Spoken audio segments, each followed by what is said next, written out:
Hello, and welcome to the Evolve Pipedrive podcast, where we talk all things Pipedrive, sales, apps, and Pipedrive Marketplace.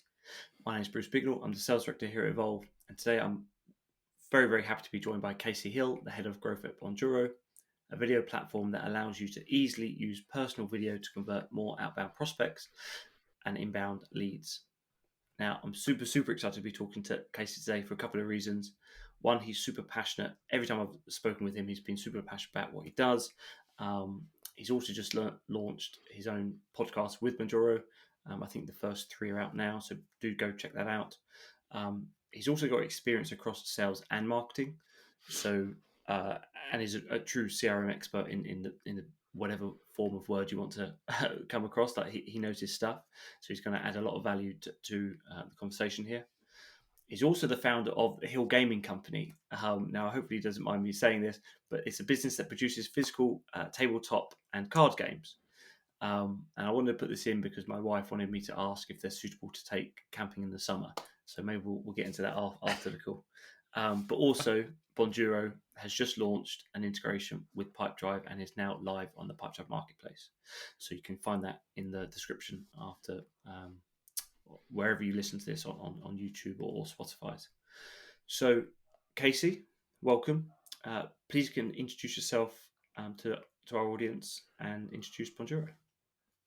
Yeah, brilliant. Well, Bruce, thank you so much for having me. I'm excited to get into some of these topics and chat with you today. My name's Casey. I run growth for Bonjoro. We're a personal video email tool. I've been there for about 3 years, and my background has basically been in the software space, working with either CRMs or ESPs, like email automation tools, for the last 10 years.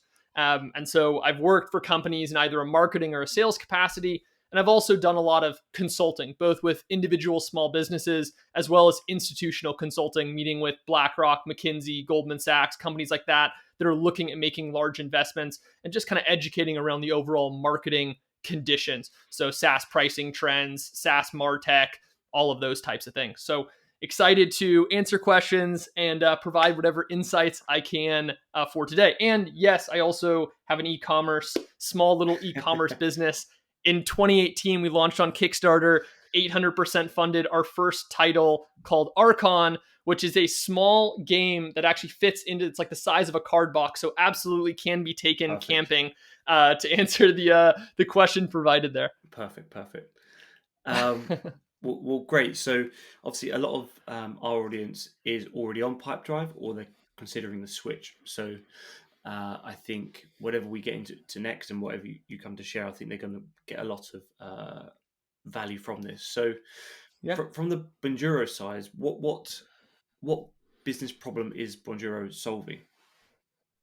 Yeah, great question. So I think right now we kind of live in a world of automation, right? Anyone who's signed up for any tools kind of knows the standardized experience, right? You sign up, you get like a standardized drip of emails that are coming out to you at a certain cadence. And there's kind of this faceless veneer that has now been developed with a lot of the interactions with these brands. So we kind of saw that business fundamentally, we think, still happens person to person. And we think the more that brands are able to create those actual relationships, the more that they can convert more traffic, but also retain and ultimately create stronger relationships on an ongoing basis. So I think it's really important to note that in the world today, especially if you're in B2B, you need to embrace this idea of customer lifetime value, which is not just what does someone spend right now, it's what does that person spend over the entire time that they remain a customer. What does the next decade look like, right? So do they buy more services? Do they stick with you and pay again the next year, right? Do they refer and tell their friends about you? Are they an advocate for your brand? All of these are super important to think about. So Bonjoro comes in when you want to create a personal relationship right off the bat, welcome someone, make that person feel seen. It comes in post-sale. So once someone becomes a customer, to show that authentic gratitude and say, hey, welcome to our community or welcome to our organization, welcome to the family kind of deal, where you try to change that just standardized automated style of a relationship and actually get in front of them. And if used effectively, ask questions and start a real dialogue. So this is another really important thing I like to say when it comes to video. The best use of video or any personalization technique you use is to start a real conversation. Because a relationship is fundamentally a two-way back and forth. You can have amazing high converting marketing that doesn't produce relationships. But if you want to produce relationships, you have to get people talking back to you. And I will guarantee that if someone sees you, they see your facial expression, they see your tone as a human being, they're going to be much more likely to communicate back than if they get a routine automated follow-up, because you're just so much more memorable in the inbox through the leveraging of a channel like video. Yeah, that's a super um, good point, actually, isn't it? About the face versus the email, that everyone's getting so many emails now. That kind of pattern interrupts, and how do you do that? So actually, kind of leads into the next question. So how are businesses using this now? So what's a typical Bonjoro customer? What do they look like? Is there a specific industry? Obviously, you mentioned there it could be at the beginning of a lifestyle cycle. It could be post sale. What does a typical Bonjoro customer look like?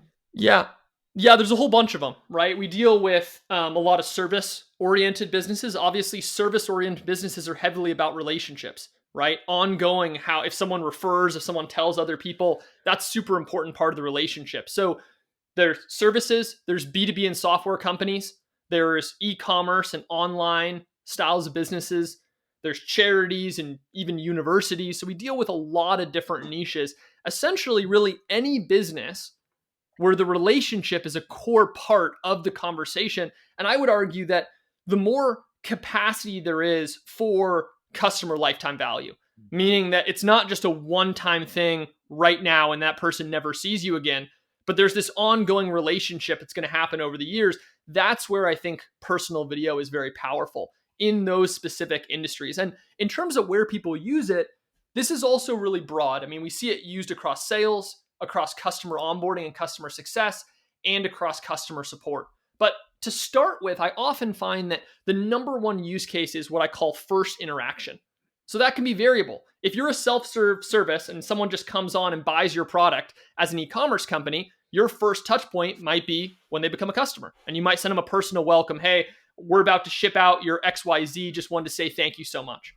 If you're a company that has kind of like a pipeline, your first interaction might be an inquiry. Someone comes in and they ask a question. They might have sent an inquiry in to 4 different companies, right?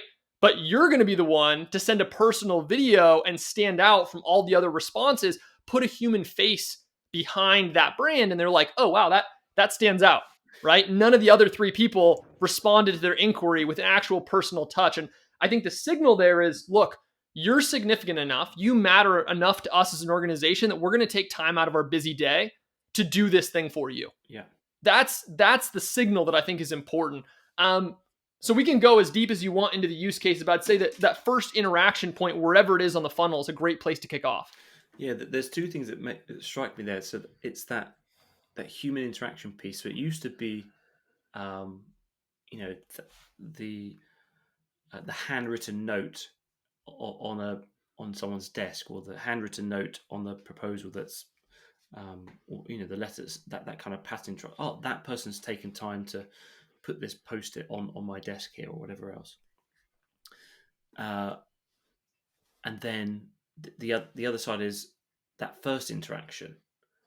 You've got a really cool story, kind of how you came into Bonjoro, right? So your first experience with Bonjoro, you've shared with me before. If you don't mind sharing that, so Yeah, I think that kind of first interaction is a really good example of just how valuable it can be to a business. 100%. Yeah. So I was a sales director and our team had a problem with demo no-shows, right? About 40% of our people weren't showing up to booked calls in with my reps. And we were doing all the standard stuff. We were sending reminders. We were even doing SMS reminders. Calendly was sending the automated follow-ups, and we still had the same problem. So we started looking for solutions. We found Bonjoro as a potential one. And what we did is right after someone booked, we had a task get created, a video task for our rep, and that rep could then click and say, hey, Sarah, hey, John, super excited to chat with you on Friday, and kind of set the agenda, have a human face behind it. And it was really powerful for a couple of reasons. Number one, I think it's much harder to no-show or not respond to a human being once there's that actual connection. Yeah. But number two, I think it helped people reframe the conversation from this is a salesperson, and my expectation is that I'm going to talk with a salesperson, which, to be frank, people put a low value. People don't find that. It's like they feel like they're going to be sold. They don't really look forward to it. They do it because they want core information, but they don't love doing it. To, I'm going to meet with a consultant. And that feels much more valuable, right? It feels much more valuable to meet with a consultant. So if someone says, hey, look, we work with a ton of insert your business type, right? And, here's some of the top stuff we're doing, and here's some of the top problems we're solving. So really excited to get into this with you and see if you have any of those same challenges. And if I'm a person going through that, and I'm a plumbing business, or I'm a software company, or whatever I am, and I hear that, and I'm like, yeah, actually, that is my problem. I have that same challenge. That's super interesting, and that's going to get that person to show up. So we cut no-show rate in half. And that was really powerful. And one of the things I think is also really important to remember, I love all types of personalization. I love you can call people, you can send notes, but I want to highlight one of the things that is unique about video. I want to use an example that I thought was really interesting. It was a TED Talk. It was a memory expert. And the memory expert took 2 rooms. And in one room, he said, I want people to remember the name Baker. And in the other room, he said, I want you to remember someone whose profession is a baker. And he went back and he saw which one of those groups remembered better. Well, it turns out the one where it was a profession was like 80%.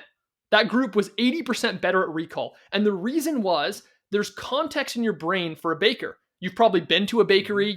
There's smells. There's maybe the white hats. There's all this context. Whereas the name is ambiguous. It's isolated. You don't even know male or female. You don't know any context about that. And so I think that's the key. When you send a video, that facial expression, that tone, that body language, right? When you're talking with someone, you very quickly make an assessment. Can I trust this person? Yeah. Do they seem just like a solid, wholesome person? It's exceptionally hard to do that by text message. It's exceptionally hard to do that. Even with a note, you don't have those other elements. So that's one of the unique powers of video is you create immediate context, and that immediate context makes you more memorable. Yeah. I'm sure I saw some research around video being outside versus inside, right? So if someone's walking with their video, that has a higher engagement. Is that true, or do you see that as well? Yeah, I definitely see that a lot of our power users do it outside. To me, it's important to remember that personal video is about relatability. So when you do like professional produced video, like Instagram and all these other channels, those are often what I call aspirational. You're producing stuff that's like people want to aspire to this thing. And personal video is fundamentally different. That's actually not the focus. It's not aspirational. It's all about relatability. Yeah. So by doing that, doing it in a casual context where if your dog starts barking or your kid runs into the room or you interrupt or you run into a tree or something, we've had all sorts of silliness. Those videos are often the highest performing. As funny as it sounds, those are the highest performing because someone watches that, they're like, oh, okay, this is a human being on the other line. And that's what you're trying to do with that personal video is to set the stage of a relationship where you can't talk to someone face to face in that interaction, but you can leave them this video and give them a sense of who you are as a human being.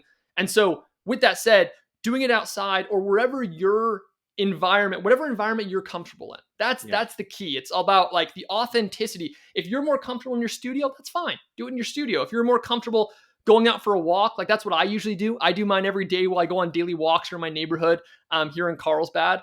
And that's what I like. And so when you're in your natural element, you're going to be more relaxed. You're going to be candid. You're going to get a little bit off of that scripted, hi, your eyes are all big and you're trying to remember the right words. It's like, get rid of that for a second. Yeah. And just take a step back and be a human with another person. Try to get to know them, ask them questions, share a little bit about yourself. That's the type of messaging that will be really powerful. Yeah, I love it. I told you there'd be some good, this would be some good content on this one. So thank that, Casey. In terms of Bonjoro, what's as a company, what do you cover? UK? Are you what markets are you kind of targeting? Yeah, great question. So we're headquartered in Sydney, Australia, but our largest chunk of customers is in the United States. So about 55% of our customers are located in the United States. Our second biggest is in Europe, UK, and around all of Europe is number 2.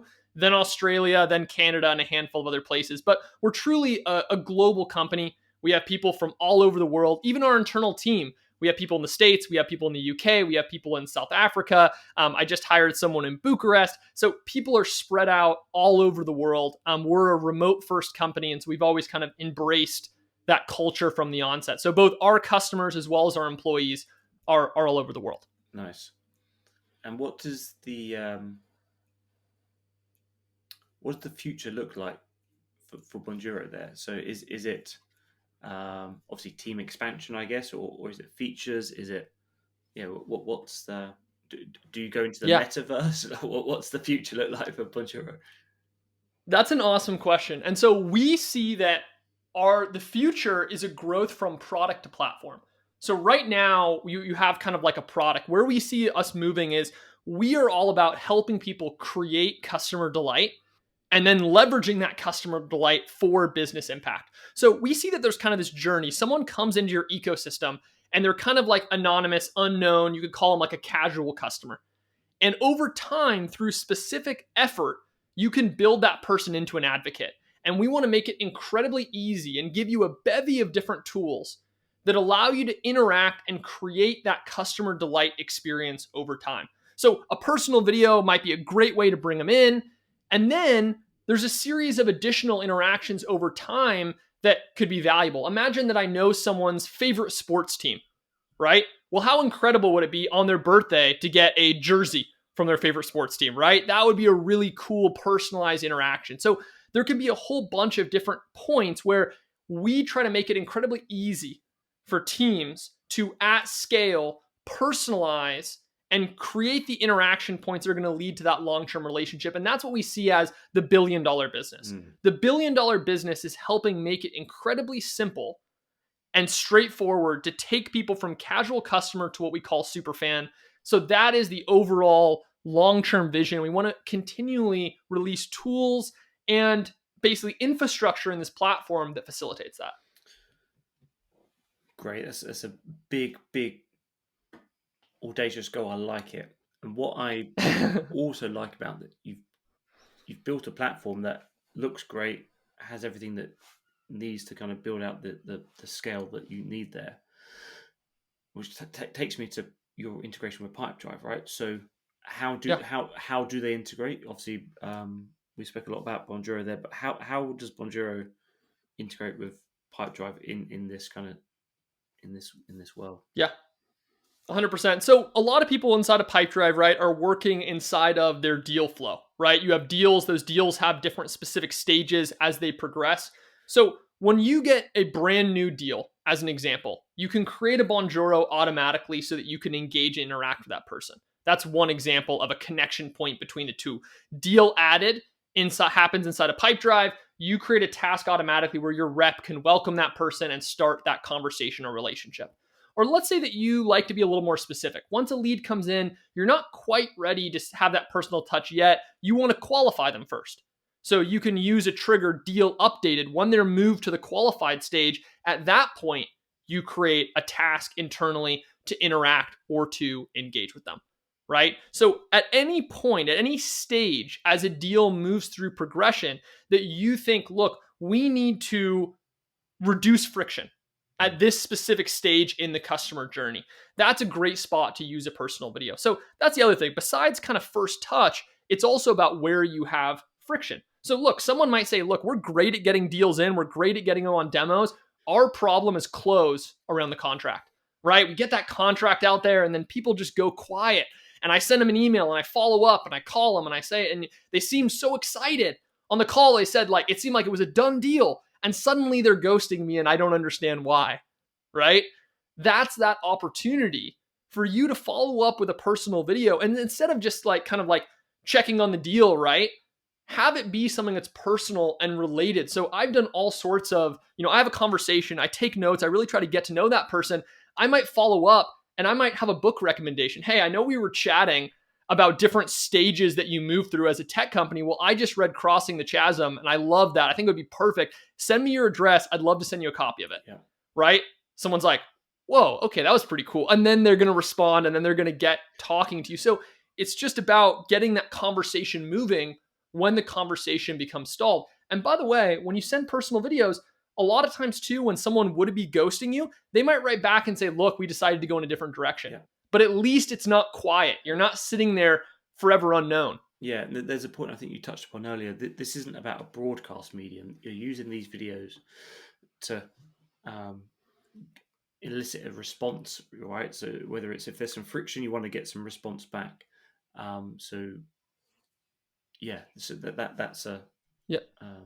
Yeah, it's 100%. Basically, relationships are two-sided. Yeah. And so if you're trying to build relationships with customers, it's all about creating conversations that happen. And that's going to give you meaningful feedback, whether someone closes with you or not, but definitely gives you the upper edge to bring more people through, because versus your competition and versus all the other tools or options that they're demoing or they're speaking with those teams, hopefully you've differentiated yourself now with investing in the relationship with that person. Yeah.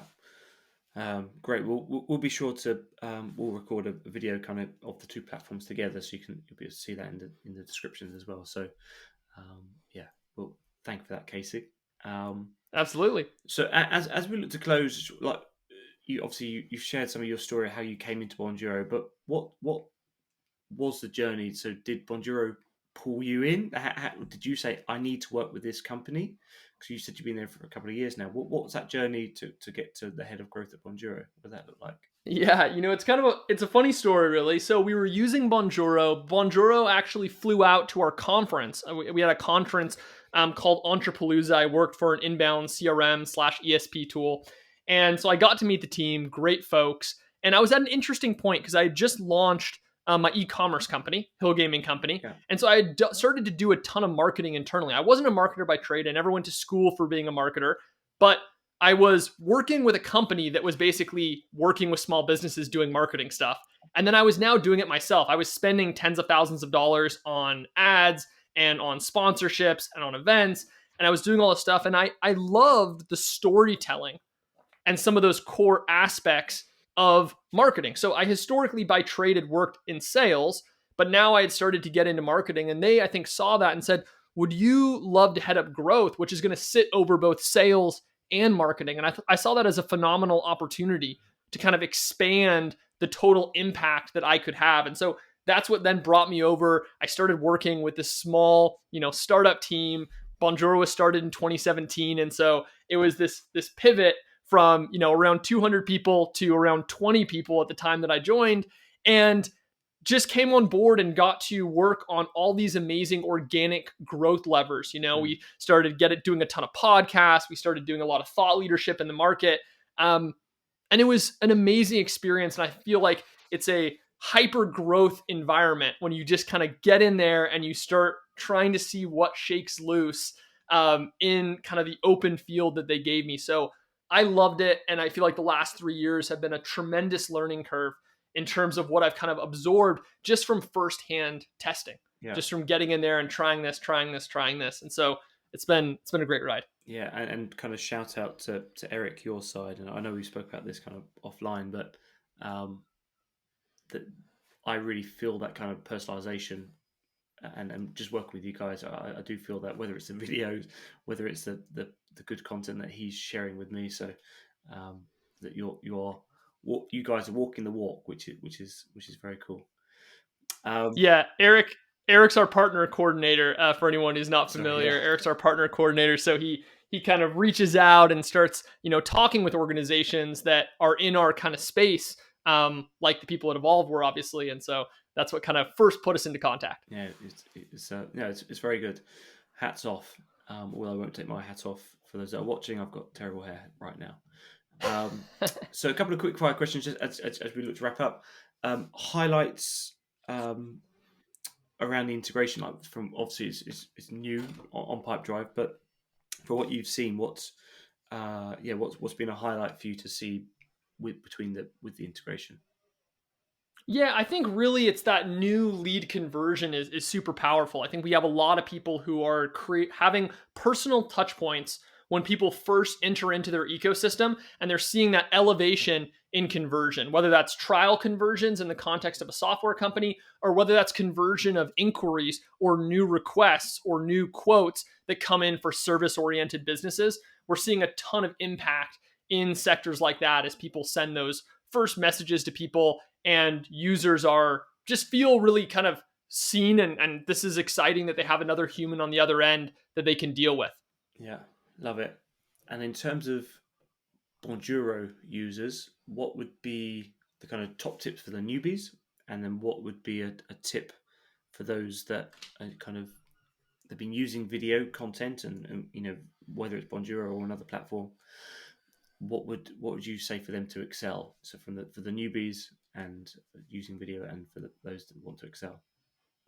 For sure. So for newbies, I would say start with a simple use case and start with wherever you have the most pain. So wherever's the biggest problem. Is it new lead conversion? Is it demo attendance? Is it converting specific deals? Is it people ghosting? Look at your pipeline. Decide where you have friction. Start just there. Don't Bonjoro can be used in 20 different areas, but don't start with 20, start with one. And just try to solve that problem first. That's what I would say for newbies. For advanced users, I would say take advantage of tool or features like filters inside of Bonjoro. So filters are going to allow you to only create videos based on certain criteria. So for instance, if a deal is over a certain amount of value, right? Or if it over a certain lead score, or if it has some specific field values, you can only create a video in that case, or you can route it to specific people. So let's say that someone puts specialization or something. Exactly. If someone specializes in a certain area, we deal with a lot of international teams. So if someone comes in a certain time zone, you can actually have it trigger and go to people in that correct time zone so they can interact in a more timely fashion with that person. There's all these amazing things that you can do with filters to push through more specific tasks to more specific people. So if you're a more advanced user, that's what I would start to look at. How can I make that as robust as possible? Yeah, I like that. And we know people that Pipedrive do listen to this. So, and as you have used Pipedrive, is there a Pipedrive feature request that you would love to see built within Pipedrive? Pipedrive feature request that I would love to see inside of Pipedrive. I wonder, as we've kind of discussed before, Bruce, I've been inside of Pipedrive. I don't have an incredibly deep background inside of Pipedrive specifically. I do wonder whether like things like lead scoring, how robust that is internally. I know that you'd mentioned to me in a talk outside that sometimes people are using external tools to feed in things like that lead score. So it'd be interesting to see what that might be able to look like if used internally. Yeah, I don't know what the state of that is currently. Yeah, so you can have certain different labels. You can create different triggers where they come from, or the engagement from different platforms. Pipedrive just launched campaigns as well, so which is basically like a MailChimp within Pipedrive is the simplest way to describe it. So Okay. there are certain ways to kind of lead score there, but I think that lead scoring is certainly that's a bit of your marketeers coming on, right? And then how can you then help the sales team? So that's I think that's a really good insight, because a lot of marketeers forget they're actually trying to drive sales, and a lot of sales guys forget if they just talk with a marketing department, they can get better campaigns. So Yeah, 100%. Those departments are completely interrelated, and I believe, I mean, this is kind of like how I operate when I set up. We use lead scoring extensively internally at Bonjoro, and it absolutely is a combination of both marketing and sales related motions. So we don't want it to be purely like, did they click on this email and did they click on this link and some of those specific triggers. We look at that kind of behavior, but we also look at a lot of other like nature of the interaction with the person. When is that deal supposed to close? What is that person talking like? What is their budget? What is their deadline? There's all these other factors that feed into, for our team, what we look at when we talk about lead score. So I absolutely see value from both the CRM and marketing side when we look at that. And the more that you combine those in a kind of a congruent way, the more complete picture I think that you get overall of the health of that customer in your overall funnel. Great. No, thank you for that. Is there anything in particular that you would like to touch upon before we sign off? I mean, I think this has been kind of a good walkthrough overall. What I always like to just tell people is one of the things that I think is super important when we talk about personalization, when we talk about relationship building, is just remembering the importance of the core message. And what I mean by that is because for years, I've given people all kinds of optimizations. Here's how you increase open rates. Here's how you increase watches and clicks and responses. And I have a whole book of those kind of things. And those are great, right? But at a core level, everything comes back to the actual message itself, right? Like no amount of tactical stuff will change if the person doesn't invest in actually just having a human, powerful core message. No subject line or specific trick you can do with the thumbnail or design element is going to get around just someone being a human. And that's why it can be so tough sometimes to coach. If you're talking with a team, if someone has a team where they're just reading from a script and it's like, how can I modify this script? And it's almost like, well, maybe the way you modify the script is by not having a script, right? Because the person naturally feels mechanical no matter what you tell them to say if all they're doing is just reading and it's very rote. And so I encourage people, whether you use something like Bonjoro or whether you use some other form of personalization in your business, just embrace this idea that if you get to know that individual, if you get them responding back to you, that is incredibly powerful. I'm just going to share one other final kind of factoid that kind of shows this. I'm a data-driven person. So I did a really extensive analysis when I send welcome Bonjoros to people. We looked at what is the conversion rate when someone replies back to a Bonjoro, and then what is the conversion rate when someone replies back at least 3 times? So there's like an actual back and forth conversation. Yeah. And when I did that, it was fascinating. Here's what it showed. When someone responds back even once, it lifts conversion, but not by a crazy amount. I believe it was like 4% lift in conversion. When someone responds back 3 times, if you have 3 back and forth, it literally was a 50% higher conversion rate than the other cohorts, which is amazing. And what I take away from that is the person that responds back 3 back and forth, that's an actual conversation, right? The first one might just be like, oh, hey, thank you for that personal video. That was great, right? Which is cool. It means it was seen. It means it was appreciated. But the magic happens when you actually get that person communicating back and forth. Oh, that is really cool. Actually, my main problem was X. Oh, totally understand. Here, I'm going to attach this case study that I think will speak directly to that. Hey, went through the case study. That was super helpful. But do you know anything else about this specific thing? Yeah, absolutely. And you have a real conversation with someone. Now they've made that much emotional commitment with you as an organization. The chances they move forward with you are just astronomically higher. So as a parting note, invest in creating that real back and forth. And no matter what industry, from B2B or services or online creators, I think you'll see a massive change in your overall conversion and your long-term customer lifetime value. Yeah, that's a really good point. And I just wanted to kind of echo something you said earlier to kind of cap off on that as well about the customer delight over time, right? So if you can do that from the first interaction to later on, post sale, that customer delight over time is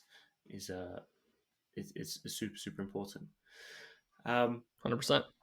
So what's the best way to stay up to date with the latest Bonjoro information? Like, is it finding you on LinkedIn? What's the best way to do that? Yeah. There's a couple different things you can do. So we always try to, if you come in and you sign up to test out Bonjoro, test out a trial, you can not only test that connection, but you'll also get updates from us on new features, new things we're releasing, the new growth of the platform. You can always reach out to me directly. My email is Casey, CASEY @Bonjoro. If you just have any questions, hey, Casey, this is our situation. This is what we're trying to do, or this is our problem, or this is what we're trying to solve. Happy to provide you clarity and point you in the right direction, depending on what you're trying to do. Yeah. And if anyone wants to kind of follow insights around how to maximize customer lifetime value or anything like that, the new podcast that I just launched is called Customer Lifetime Value University Podcast. Okay. And I interview some of the smartest minds out there. We just had a talk with Gainsight, which has over 1,000 employees, the CEO, Nick, from there. And we have a lot of top thought leaders around how to create that long-term customer lifetime value in quick 10 to 20 minute bite-sized episodes. So that's another great way. Check that out if that's something that you're trying to optimize in your business. Yeah, great. And so I'll be sure to put links in the show notes for that, as well as trial for Bonjoro that you can find on the Pipedrive marketplace as well. So that's it for this week. And if you'd like to get a demo from the team at Bonjoro, follow that in the description. So thank you for listening. This has been the Evolve Pipedrive podcast, where we talk all things Pipedrive, sales, apps, and a Pipedrive marketplace. Casey, it's been a pleasure, and look forward to talking to you again soon. Likewise. Cheers. Thanks, Bruce.